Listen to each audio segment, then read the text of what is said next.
Today we will learn about microeconomics, nature and scope. So let's begin.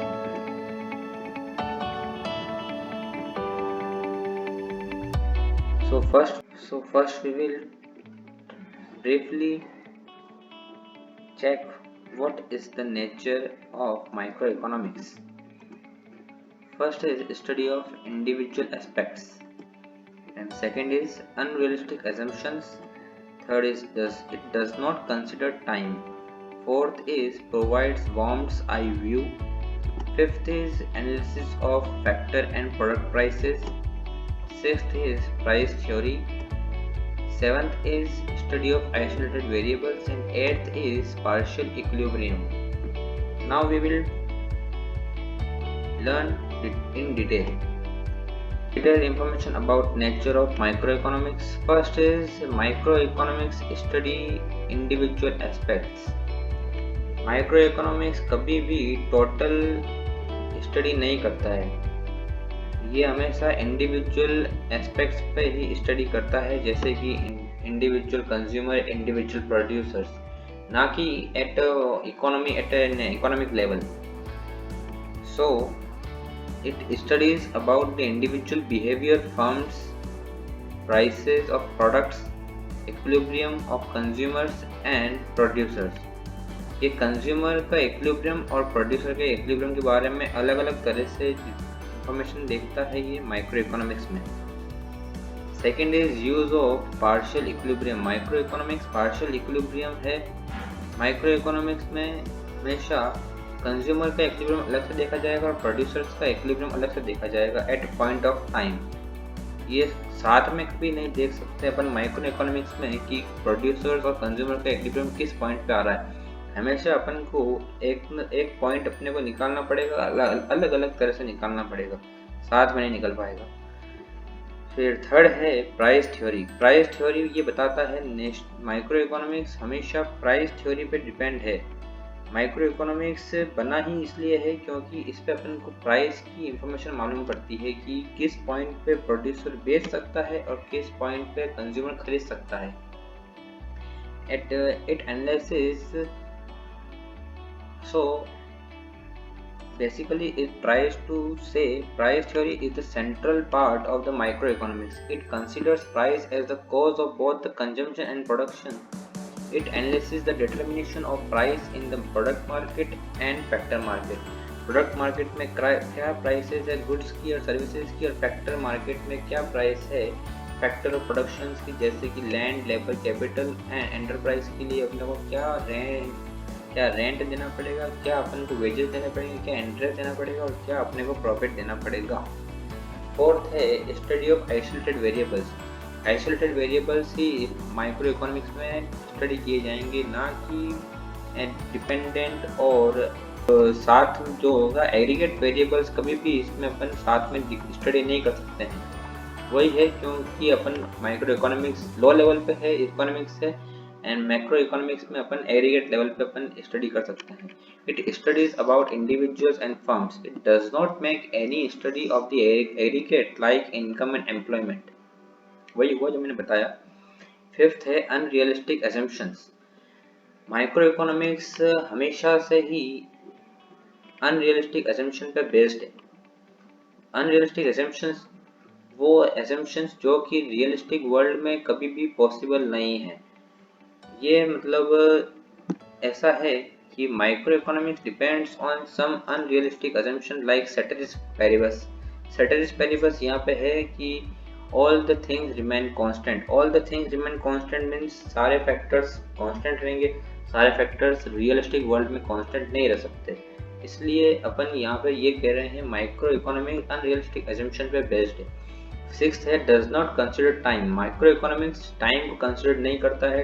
ये at a point of time मतलब अभी के लिए क्या चल रहा है बस वही बता सकता है, आगे का कुछ नहीं. इसलिए यहाँ पे हमेशा माइक्रो इकोनॉमिक्स स्टैटिक ही नहीं रहेगा इसके नेचर में. सेवंथ है analysis of factors and product prices. Micro economics study करता है क्या फैक्टर प्राइसेस हैं और क्या प्रोडक्ट प्राइसेस है, वही सेपरेटली. फैक्टर प्राइसेस होंगे फैक्टर्स ऑफ प्रोडक्शन के लिए, एंड प्रोडक्ट प्राइसेस होंगे गुड्स एंड सर्विसेज के लिए। 8th है provides worm's eye view. Worm's eye view है bottom up approach. Bottom up approach इसलिए ये ग्राउंड लेवल से पता करता है कि ऊपर तक क्या अफेक्ट आएगा, ऊपर क्या अफेक्ट आएगा अगर ग्राउंड लेवल से देखे तो। इसलिए micro economic provides worm's eye view of economic activities. So next is the topic of scope of micro economics.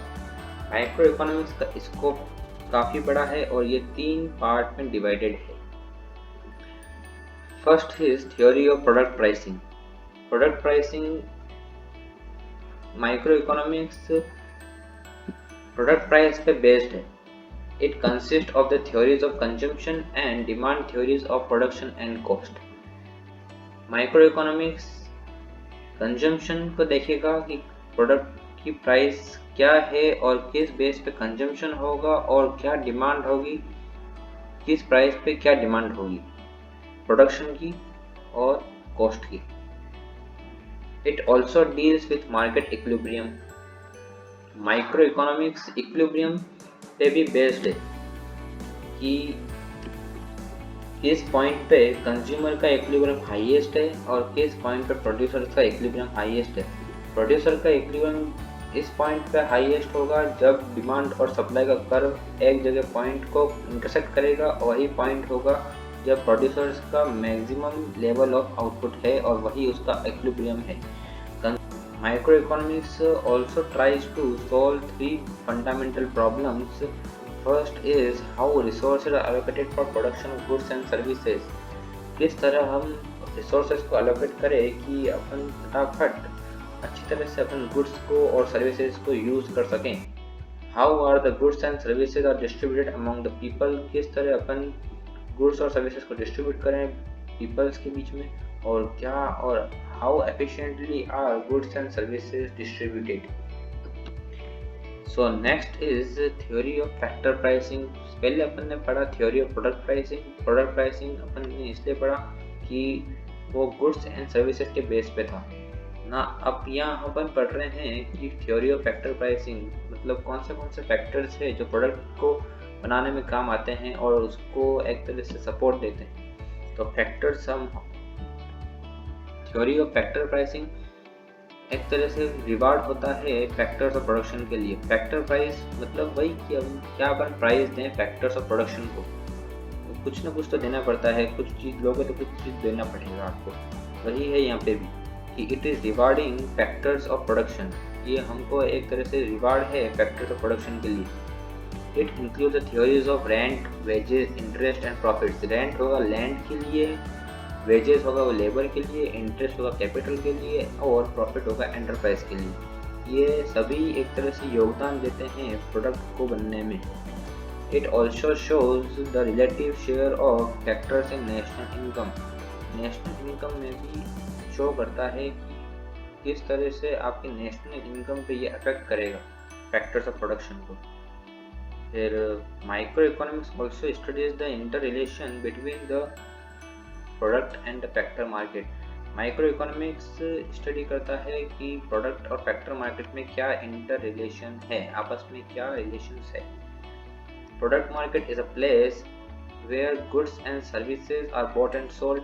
वही मैंने कहा प्रोडक्ट मार्केट, गुड्स और सर्विसेज जहाँ सोल्ड और बाय होंगे वही होगा प्रोडक्ट मार्केट। उसी तरह से फैक्टर मार्केट भी है। Factor market is a place where the factors and productions are dealt with. So next is welfare economics. Welfare economics भी माइक्रो इकोनॉमिक्स का स्कोप है। माइक्रो इकोनॉमिक्स वेलफेयर इकोनॉमिक्स में भी काफ़ी योगदान देता है। माइक्रो इकोनॉमिक्स में also studies the efficient allocation of scarce resources among the people of country. यहाँ हम कह रहे हैं microeconomics efficient allocation of resources को भी ध्यान में रखते हुए एफिशिएंट यूसेज देता है रिसोर्सेज का, जिस तरह कि हम कोई रिसोर्सेज को एक्सप्लॉइट नहीं कर सके हम, और हाईएस्ट लेवल ऑफ यूटिलिटी अपन प्रदान कर सकते हैं पीपल ऑफ अ कंट्री को। उस देश के लोगों को हम किस तरह से गुड्स प्रोवाइड करें कि वो एक तरह से उसका एक्सप्लोटेशन भी नहीं हो और वो अच्छी तरह से काम भी आ जाए। Efficiency is resource allocation. Efficiency in resource allocation is a part of welfare economics. वही है, अच्छी तरह से आप रिसोर्स एलोकेट करोगे तो वो एक वेलफेयर इकोनॉमिक का पार्ट भी बन सकता है। It includes individual welfare and social welfare. Social welfare भी इसमें इंक्लूड है और इंडिविजुअल वेलफेयर भी इसमें इंक्लूड है। इंडिविजुअल वेलफेयर होगा कंज्यूमर्स का और प्रोड्यूसर्स का। इंडिविजुअल लेवल पे हम कंज्यूमर और प्रोड्यूसर को ध्यान में रखते हैं। Consumers welfare is maximised when with any reallocation of resources he is made better off। जब उसका स्टैंडर्ड ऑफ लिविंग बढ़ जाए, कंज्यूमर का वेलफेयर जब होगा जब वो रिसोर्स उस तरह से एलोकेट करे कि उसका स्टैंडर्ड ऑफ लिविंग बढ़ जाए और without making any other person worse off, बिना किसी दूसरे को गिराए। Producer's welfare is maximized when with any reallocation of the resources in the production of commodity he is able to increase the output without reducing the output of some other commodity। Producer का welfare तभी बढ़ेगा जब उसका output बढ़ेगा बिना दूसरे output को कम किए, तो वही उसका मैक्सिमम वेलफेयर है। सोशल वेलफेयर तभी होगा जब हम highest level of efficiency achieve करें रिसोर्सेज को यूटिलाइज करने में। Social welfare increases when with any reallocation of resources society as a whole is better made off. ठीक है, वही है कि हम किस तरह से रिसोर्सेज को रीअलोकेट करें जिससे सोसाइटी का फायदा बहुत ज़्यादा होए without making any individual worse off. यहाँ इंडिविजुअल का मतलब है प्रोड्यूसर्स और कंज्यूमर्स को बिना नुकसान हुए सोसाइटी का कैसे बेनिफिट होए वो हमें ध्यान में रखना है। I hope you like the video. If you like then please like, share and subscribe to Saket Learning Classes. Thank you.